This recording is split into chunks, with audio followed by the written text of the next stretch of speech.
Hey guys, Andy here. So I bought this webcam actually last November, so at the time of recording, that's like 10 months ago.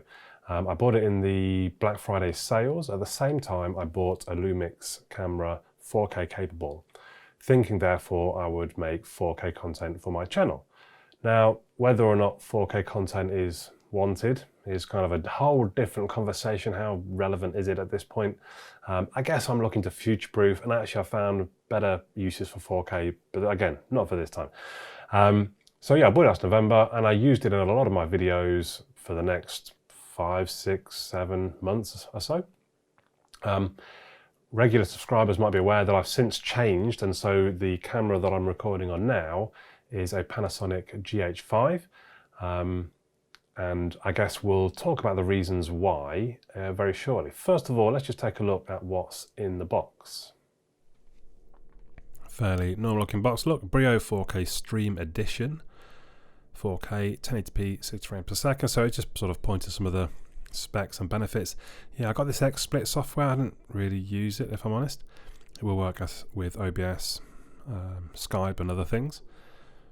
A bit more information down the side. Information on what's in the box, and again a bit more about kind of the specs and what the device can do.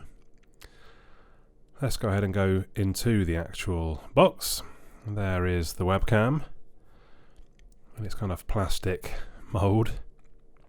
When you take that off and you remove all of the protective plastic, you can see there's reasonable flexibility within the mount, I suppose it is, to ensure that you can fit it onto the top of any monitor that you should want to. Behind the packaging, there's a carry bag, which I thought was a little bit of a weird thing to give with a webcam, but okay. I think this is a little stand that means you can just sit the camera on your desk, but I'm not entirely sure. I didn't use it, I didn't work it out. And then we've got a very good quality actually, and quite long USB Type-C cable. So we're now recording from the Brio itself.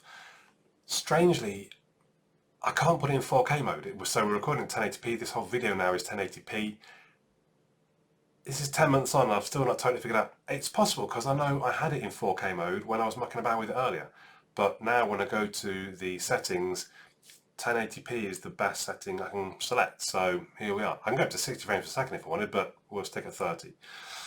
What I will do is change, so I can change the field of view, which I don't know if it's doing, there we go, it's doing it, sorry, while we're recording, so you can go all the way out.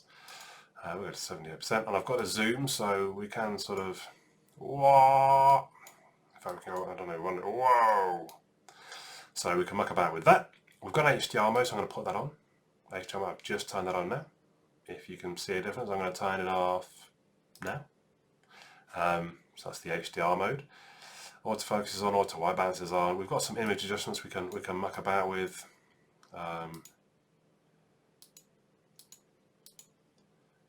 Reset to default. There we go. We've got anti-flicker, 50 Hz, 60 Hz. Chroma key.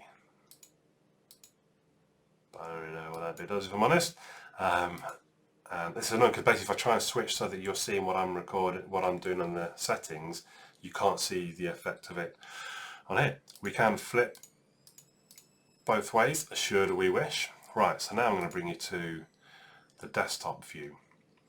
And you can see here, so there we can see the resolution we're recording. We've got a bit of an inception thing going on here because we're recording the desktop, that's recording the desktop, that's recording the desktop, that's recording the desktop. But you'll have to just kind of make do for now. There's the frames per second options that we have, the location it's saving in, etc, etc. We can change the audio input. We can change what it uses. So as I switch from one to the other, we can go to a kind of clock wipe. So just some different, that's quite nice. So you've got the options. You can change how quick or slow it is as well. Let's go to the clock one, but do a slower.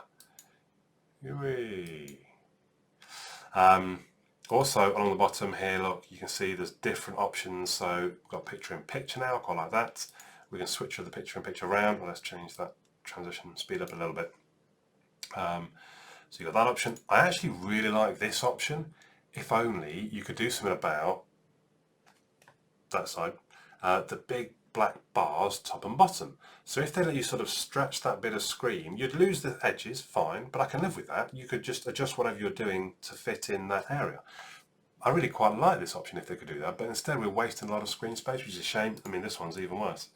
But there we go. There's some keyboard shortcuts and there's a bit about profile. So that's generally what there is to see in the software. So using these modes, I mean, preferably this one. I didn't show you actually. We can move me around to wherever we want to put me,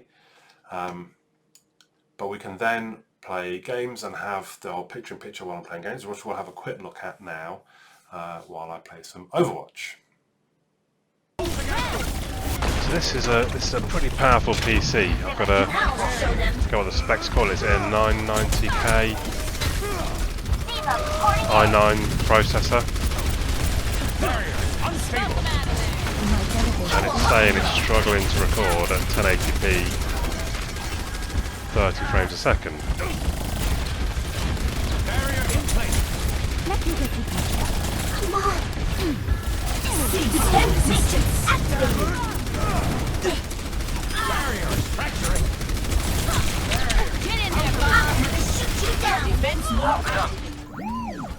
Oh, Bastion, that's always a bit cheesy. When you play Mystery Heroes, you get Bastion. You might as well have like a massive big target painted right on you, because everybody just wants to. Here we go, they haven't noticed me yet.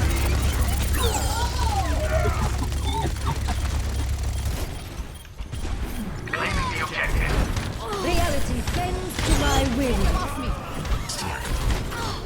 Be able to deal with them quite easily. There we go. I'm taking the objective. Yeah, Bastion and Mystery Heroes almost feels a bit like cheating, because it's not like they can. Oh, they've got a Bastion. Well, that could get interesting then. Yeah, it's not like they can change characters to counter you, because you don't get to choose characters in Mystery Heroes. You take what the game gives you.